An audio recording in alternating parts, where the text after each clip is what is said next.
Welcome to 100 Yards of Football. If you like the video today, please come in and share it. We'll surely appreciate it here on 100 Yards Football. I'd like to give special thanks to my producer today, Mr. Logan Landers, for making it happen for me. I'm your host, Vincent Turner, and today we're going to have some 2024 NFL draft talk as I'm going to give you my 7 top quarterbacks in the 2024 NFL draft. Number 7, I'm going to start off and get to the point real quick. Spencer Rattler, University of South Carolina. 3,186 yards this year, 19 touchdowns, 8 interceptions. Even though South Carolina went 5-7 on the year, this is a young man that can really spin the football and can really throw it to all levels. But what I like about Spencer Rattler, and this is an epitome to me of a champion, being able to bounce back up through adversity. He lost his job as a starting quarterback 2 seasons ago to Caleb Williams at Oklahoma. He was able to sit there and take that and then decided to transfer to a school that really hadn't had a lot of what I say winning over the last few years. And he went down to South Carolina and kind of put their program on the map. Look what he did in his first year. He had that very impressive wins over Clemson and Tennessee. Both teams, they were vying for a college football playoff spot. And think about this with Spencer Rattler. This year he had number 1 Georgia, and he was leading them at halftime. This young man from Phoenix, Arizona, make no mistake, he's still a 5-star talent that's going to go into the 2024 NFL draft. Coming in at number 6 on my list is J.J. McCartney, the University of Michigan, 6'3", 220 pounds. This year, his stats are not that great when you're talking about yardage. 2,600 yards, 19 touchdowns, only 4 INTs, but he has this to talk about. He's got Michigan to back-to-back college football playoffs. He's beaten Ohio State twice. He's a guy that can make all the throws, and he can hurt you with his legs also.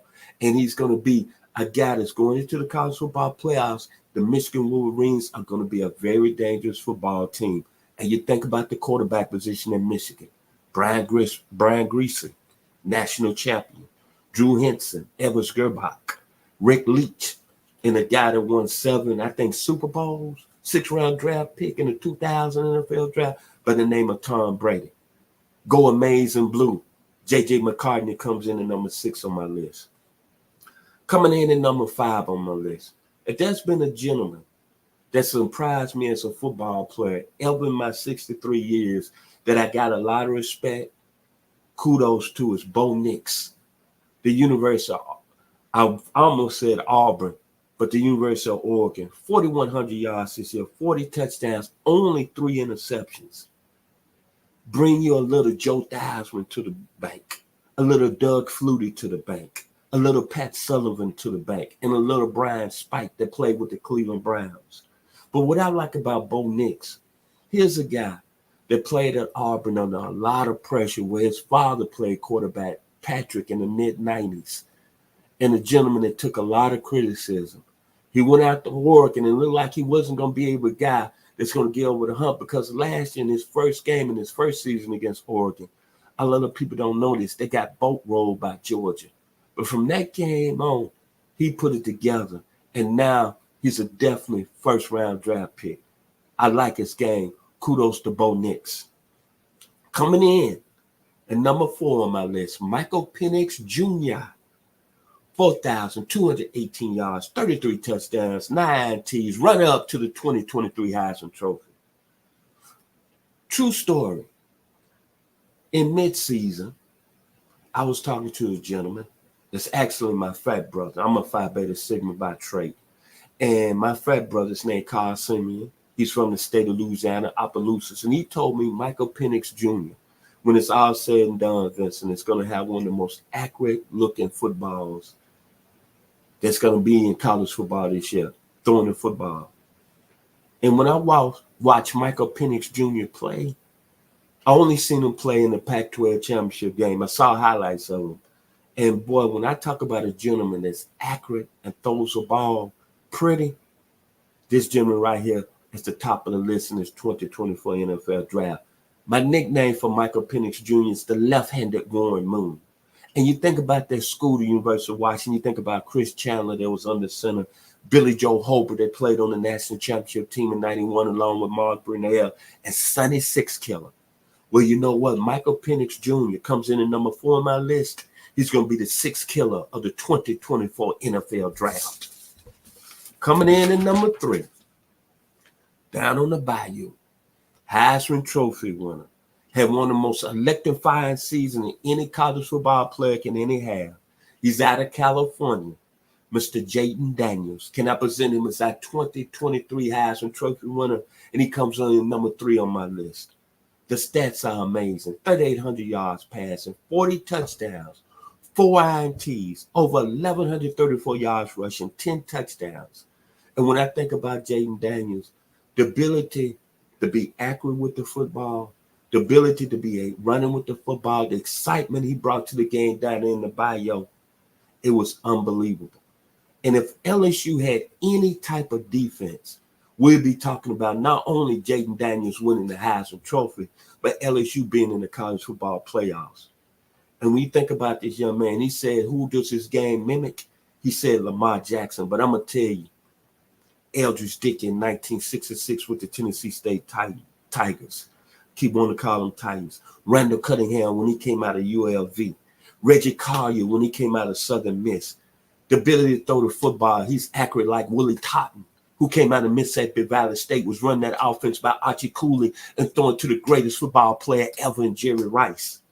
And, of course, the excitement, bringing the crowd up because he had those people down in the bayou and Baton Rouge screaming every week. We could say Michael Vick, too, when he was in Atlanta. And then, of course, Lamar Jackson. Jayden Daniels comes in at number 3 on my list. At number 2, Drake May, 6'4", 220 pounds from North Carolina. Over 3,600 yards passing this year, 24 touchdowns, 9 interceptions. You think about North Carolina and you think about the school from an athletic standpoint, you're always going to think basketball, Dean Smith, Michael Jordan, Charlie Scott, Kenny Smith, James Worthy, Sam Perkins, Larry Brown, Larry Miller. It's hard for me to think about them in terms of football. But when you think about Drake May, he makes you forget about all that basketball tradition because he's a big guy that's got ability to really sling it. He's a dual threat. And when you think about it, he puts me in the mind of a Steve Young and Jim McMahon when they was running that BYU offense in the 80s and putting up all those yards. But he's not as a strong a thrower with arm strength. But tell me if I'm telling a lie here today. He kind of puts you in the mind of John Elway. Ability to move around, ability to throw the football on the dime, ability to make things happen when John Elway was at Stanford, and then when John Elway got with the Denver Broncos and won 2 Super Bowls. Drake May comes in at number 2 on my list. Number 1, it's still got to be Caleb Williams, USC. I don't know, all you pundits, all you experts trying to say that Drake May is going to be the first quarterback taken, or Jayden Daniels, or even Michael Penix Jr. Let's don't be crazy here. Let's don't make no mistakes here. This young man is a generational talent. 3,600 yards, 30 touchdowns, and 5 INTs. USC defense gave up 34 points this year. USC went 8-5. It wasn't because of Caleb Williams. It's only one game that I've seen this young man have bad in his career, and that was against Notre Dame this season. But I'm going to go back when he took the job over from Spencer Rattler in the Red River Shootout when he was a true freshman. A lot of people don't know that Oklahoma was down in that football game to Texas 28-7. He came off the bench and led Oklahoma to a come from behind victory. But the moments that I think about is when he was a freshman at Oklahoma. He was playing Oklahoma State. And Oklahoma State had sacked him at least 7 to 8 times in the game. He had so much minus yardage, sack yardage in his rushing statistics.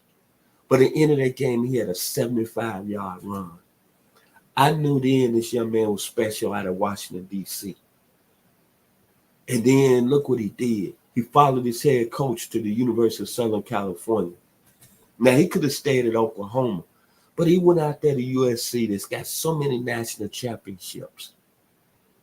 Look what he was doing, man. He was following greatness, legacy.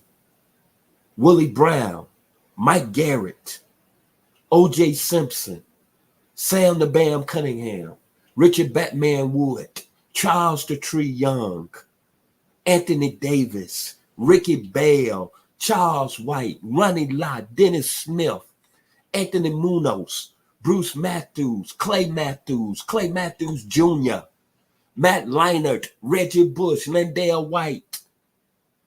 Come on, Wayne. Dwayne Jarrett. All that tradition out there. It takes a special type of quarterback, a special type of person to want to have that smoke, to go out there and play under those terms and them conditions. He won the Heisman Trophy last year. USC lost 3 games, but it wasn't because of him. And even in the Pac-12 championship game, he played with a torn hamstring. This young man is a generational talent, and I don't understand why a lot of people are not looking at that. The ability to make something happen, do a threat. The ability to make all the throws. The ability to throw on the run. I don't think I've ever seen a quarterback at any level can throw the ball on the run and still be on a dime and accurate than Caleb Williams. I'm going to go back to something I heard this week from one gentleman that's from the Metro Atlanta area. I saw him play at Westlake High School. He went on and had an outstanding career at Auburn, first-round draft pick of the Carolina Panthers. And he had the sports world in an uproar because he named certain quarterbacks that are game managers. And I didn't understand what Cam Newton meant at that point. But I got to thinking about Doug Williams, Super Bowl champion. Generational talent when he came out of Grambling. Joe Namath, Super Bowl champion. Generational talent when he won Super Bowl III with the New York Jets and guaranteed it. John Elway, generational talent, who didn't want to be traded to the Indianapolis Colts, but he went out to Denver and won 2 Super Bowls back-to-back. Tom Brady, even though he was a 6th-round pick, but he proved to be a generational talent with 7 Super Bowls. Patrick Mahomes, who should have went 1st overall when he came out, but he went 13th overall, 2 Super Bowl champions, generational talent.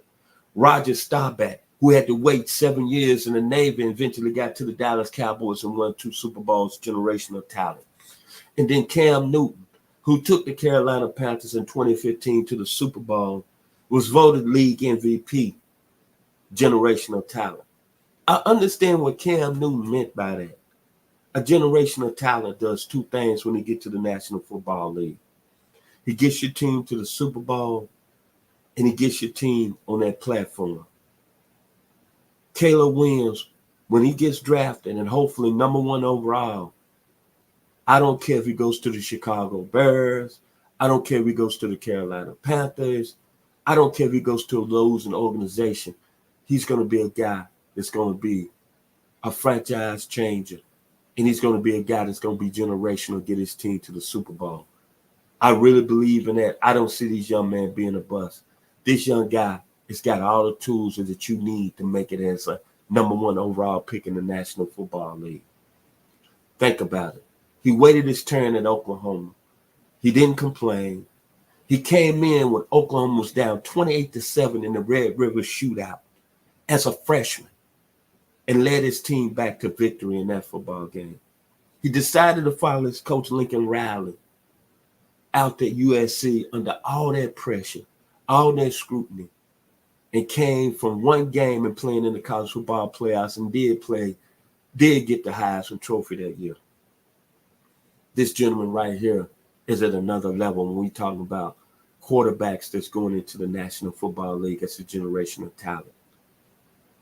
Doug Williams, Joe Namath, Cam Newton, John Elway, Brent Favre, Tom Brady, Patrick Mahomes, Roger Staubach, Caleb Williams got all that in him and some more.